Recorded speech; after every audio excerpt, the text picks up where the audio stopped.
ابراہیم علیہ السلام دعا مانگ رہے تھے اللہ اس شہر کو امن والا بنا دے اور مجھے اور میری اولاد کو اس بات سے بچا کہ ہم بتوں کی عبادت کریں۔ آگے ابراہیم علیہ السلام دعا مانگ رہے ہیں ربی انہن اضللن کثیرا من الناس، اے اللہ ان بتوں نے بہت سے لوگوں کو گمراہ کر دیا ہے۔ ظاہر ہے بت تو گمراہ نہیں کر سکتا، وہ تو پتھر کا بنا ہوا ہے، یعنی گمراہی کا ذریعہ بنا ہے، تو اس کو کہتے ہیں نسبت مجازی، ورنہ قرآن میں جگہ جگہ ہے کہ نہ یہ گمراہ کر سکتے ہیں نہ ہدایت دے سکتے ہیں، نا ہدایت دینا گمراہ کرنا یہ تو اللہ کے ہاتھ میں، لیکن ذریعہ یہ بنے ہیں۔ تو اللہ نے ابراہیم علیہ السلام نے ان بتوں کی ایک برائی بیان کی، اللہ انہوں نے بہت سے لوگوں کو تباہ کیا، گمراہ کیا، تو مجھے اور میری اولاد کو اس جرم سے بچانا۔ پھر آگے ابراہیم علیہ السلام کہہ رہے ہیں اللہ ان بتوں نے بہت سے لوگوں کو خراب کر دیا، فمن تبعنی، جو میری اتباع کرے گا، مجھے فالو کرے گا، فإنہ منی، وہ تو مجھ سے ہے، ومن عصانی، اور جو میری نافرمانی کرے گا، جو میرا حکم توڑ کر ان بتوں کو فالو کرے گا، تو اللہ کیا مطلب اس کا مجھ سے کوئی تعلق نہیں ہے، پھر میں اس سے بری و ذمہ ہوں، اس کا مجھ سے پھر قیامت کے دن سوال نہ کرنا، چاہے وہ میری اولاد میں ہو یا میری اولاد کے علاوہ ہو، لیکن تو اس کو عذاب دے یا نہیں دے تو تیرے بارے میں یہی کہتا ہوں فإنک غفور الرحیم، تو معاف کرنے والا اور رحم کرنے والا ہے۔ یہ ابراہیم علیہ السلام نے اس وقت دعا مانگی ہے جب ابراہیم علیہ السلام کے علم میں یہ نہیں تھا کہ اللہ نے مشرک کے لیے دعا کو حرام قرار دیا ہے۔ آگے ابراہیم علیہ السلام اپنے ماں باپ کے لیے بھی دعا مانگ رہے ہیں، بعد میں قرآن سے صاف پتہ چلتا ہے کہ اللہ نے اس پر پابندی لگا دی تھی۔ ربنا انی اسکنت من ذریتی بواد غیر ذی زرع عند بیتک المحرم، اے اللہ میں نے اپنی اولاد میں سے بعض کو، یعنی اسماعیل کو، بعض اولاد ہے نا، یہ ایک اولاد تو حضرت اسحاق علیہ السلام تھے جو وہیں تھے فلسطین میں تھے، اور ایک یہاں تھے، ذریت میں سے بعض کو، یعنی من کا مطلب اکثر تبعیض آتا ہے، یعنی کل کو نہیں بلکہ اس میں سے کسی کو۔ اے اللہ میں نے اپنی اولاد میں سے کسی کو یعنی اسماعیل کو ٹھہرایا ہے بوادن، ایک وادی میں، غیر ذی زرع، جس میں گھاس کا تنکا بھی نہیں ہے، زراعت ہی نہیں ہوتی، خشک میدان ہے، لیکن عند بیتک المحرم، تیرے محترم گھر کے قریب میں نے ٹھہرایا ان کو، تیری محبت میں، تیرے گھر کے اعزاز میں، تیرے گھر کے اکرام میں میں نے ان کو ٹھہرایا ہے۔ اے اللہ میری نیت دنیا نہیں ہے بلکہ میری نیت کیا ہے، ربنا لیقیموا الصلاۃ، اے اللہ میں نے یہ کام اس لیے کیا تاکہ یہ لوگ نماز قائم کریں۔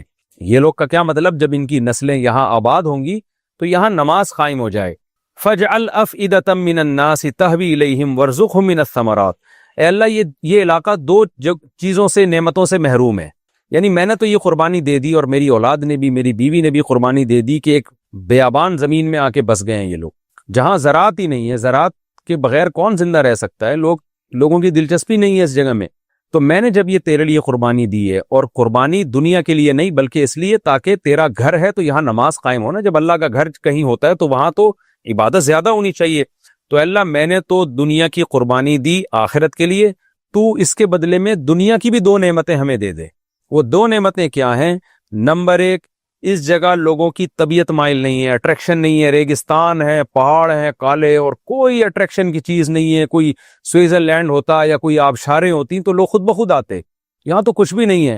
تو نے کیا کرنا ہے اپنی نعمت سے، اپنے فضل سے، فَجْعَلْ أَفْئِدَةً مِّنَ النَّاسِ تَهْوِي إِلَيْهِمْ، تو لوگوں کے دلوں کو ایسا بنا دے، دلوں پر تو تیری حکومت ہے نا، ایسا لوگوں کے دلوں میں کچھ تغیر کر دے کہ صرف اس جگہ سے محبت نہ ہو بلکہ کھچے چلے آئیں، یہاں پر دوڑے چلے آئیں، یہاں پر ایسا اٹریکٹیو بنا دے لوگوں کی نظر میں تو اس کو۔ دوسرا مسئلہ یہاں قحط ہے، یہاں زراعت نہیں ہے، تو کیا کر، وَارْزُقْهُم مِّنَ الثَّمَرَاتِ، تو اپنی قدرت سے ان کو پھل عطا فرما۔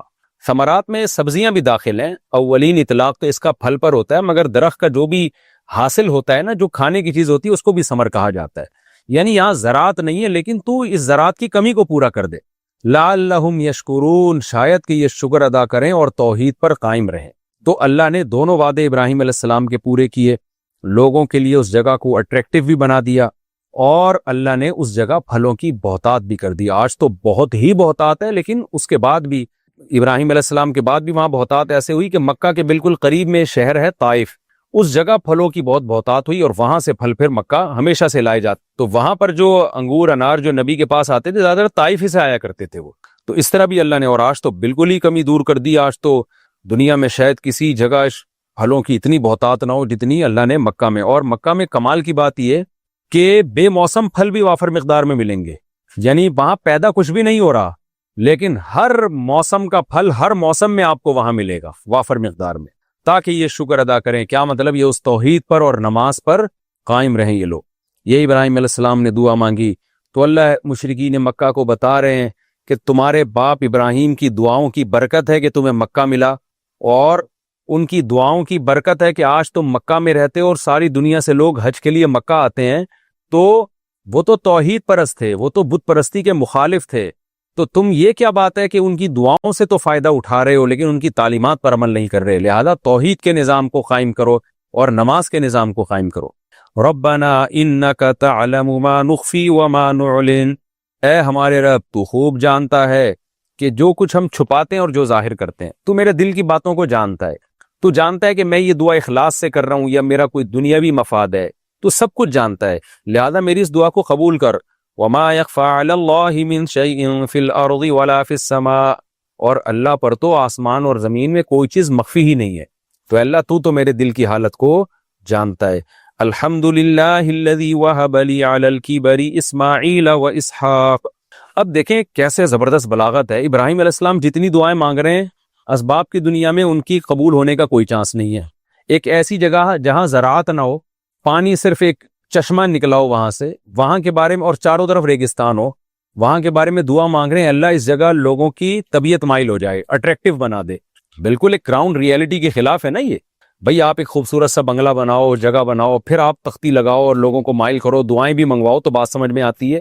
لیکن ابراہیم علیہ السلام ایک ایسے شہر کے بارے میں دعا مانگ رہے ہیں جس میں کچھ ہے ہی نہیں اٹریکشن کا.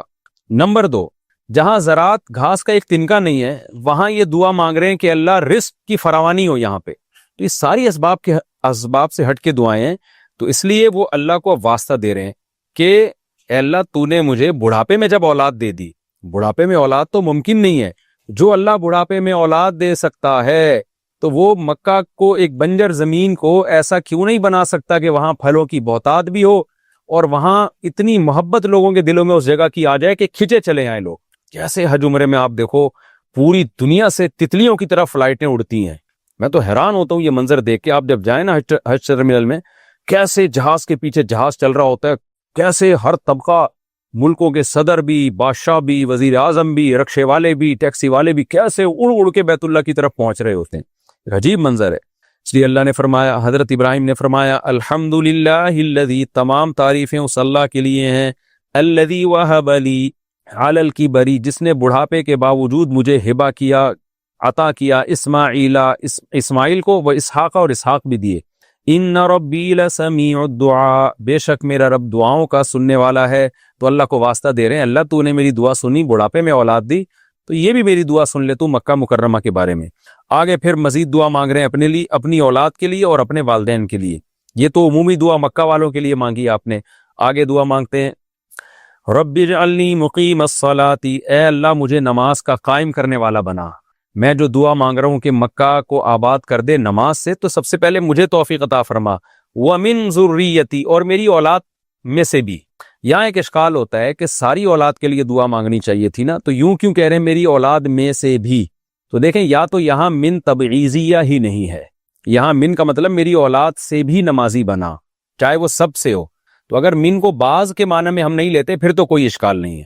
لیکن اگر ہم یہاں من سے مراد یہ لے لیں کہ اولاد میں سے، یعنی اولاد سے کا مطلب اولاد میں سے بھی ایک تعداد ہو، ساری اولاد نہیں، تو اس کی وجہ یہ ہے کہ سورہ بقرہ میں یہ بات گزر چکی ہے کہ ابراہیم علیہ السلام نے جب اپنی اولاد کے لیے دعا مانگی تو اللہ نے واضح طور پر فرمایا کہ لا ینال عہد الظالمین، کہ ہم آپ کی اولاد میں نبوت اور امامت کو جاری کریں گے لیکن جو ان میں ظالم لوگ ہوں گے نا ان کو میری یہ نعمت نہیں پہنچے گی.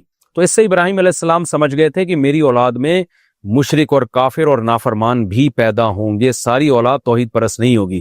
جیسے کہ بہت بڑی تعداد میں اولاد گمراہ ہوئی مکہ میں جو تھے، یہ تو ابراہیم علیہ السلام کی اولاد ہی تھی نا جو شرک میں مبتلا ہو گئی تھی.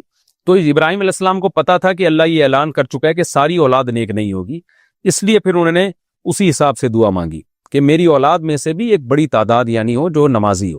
لیکن ہمیں یہ اجازت نہیں ہے کیونکہ ہم عالم الغیب نہیں ہیں، ہمیں کیا پتا ہماری اولاد گمراہ ہوگی یا نہیں ہوگی. تو ہمیں یہی دعا مانگنی چاہیے کہ اللہ میری ساری اولاد کو نیک بنا.